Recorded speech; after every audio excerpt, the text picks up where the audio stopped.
এইবাৰো পবিতৰাত পৰিভ্ৰমী চৰাই যথেষ্টখিনি আহিছে।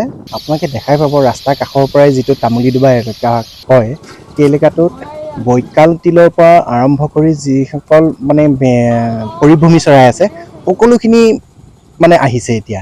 আৰু ইয়াত মানে পৰ্যটকে আহি এনেকুৱা এটা আকৰ্ষণ পাইছে, এই চৰাইবিলাক পক্ষীবিলাক দেখা পায়।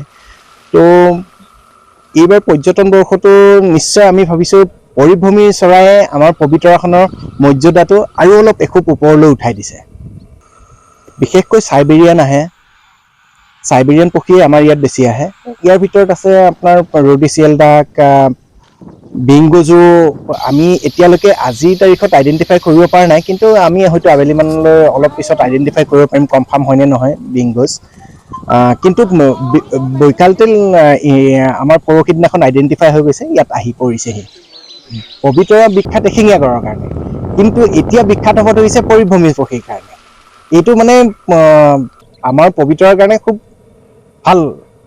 শীতৰ আগমনৰ লগে লগে পবিতৰা অভয়াৰণ্যৰ অভ্যন্তৰত থকা বা বাহিৰত থকা বিভিন্ন খাল বিল জলাশয়সমূহত আমি দেশী বিদেশী পৰিভ্ৰমী পক্ষী দেখিবলৈ পাইছোঁ। হাজাৰ বিজাৰ পৰিভ্ৰমী পক্ষী ইয়াত আগমন ঘটিছে ইতিমধ্যে, আৰু তাকে লৈ পবিতৰাৰ পৰ্যটনৰ মানচিত্ৰত এটা ধুনীয়া ছবি পৰিস্ফুট হৈছে, আৰু দেশী বিদেশী পৰ্যটকো ইয়ালৈ আহিছে চৰাই চাবৰ কাৰণে। ইতিমধ্যে চৰাই আমি দেখিছোঁ, সাধাৰণতে যিবিলাক দেখা পাওঁ সেইবিলাক মাইগ্ৰেটৰী বাৰ্ডছ যেনে পিনটেল ডাক্স, মালাৰ্ড, চবেলাৰ, তাৰপিছত বাৰহেডেড গিজ, গ্ৰেলেগ গিজ, তাৰপিছত অকণমান ৰেয়াৰ এটা হোৱাইট ফ্ৰণ্টেড গিজ ইতিমধ্যে আহিছে। 7টামান হোৱাইট ফ্ৰণ্টেড গিজ আমি দেখিব পাইছোঁ।